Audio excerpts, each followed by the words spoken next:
Na mtazamaji, karibu tena na shukrani kwa kuendelea kusalia nasi.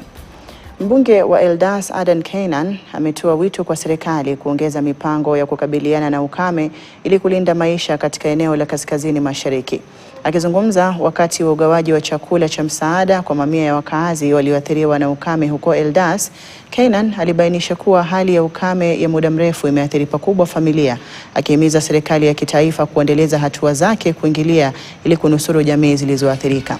Waziri wa utumishi wa umma Geoffrey Ruku kwa upande wake alisisitiza dhamira ya serikali ya kushughulikia janga la ukame.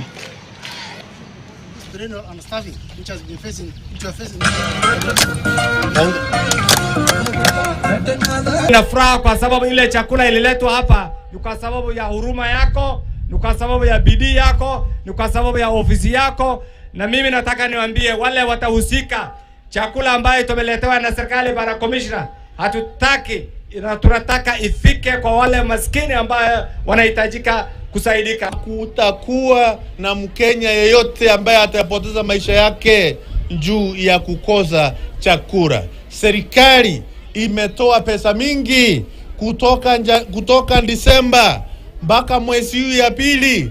Serikali ya Kenya imetumia shilingi bilioni 6 kutafuta chakula, kuhakikisha kwamba our national strategic reserve strategic food reserve iko na chakula ya kutosha.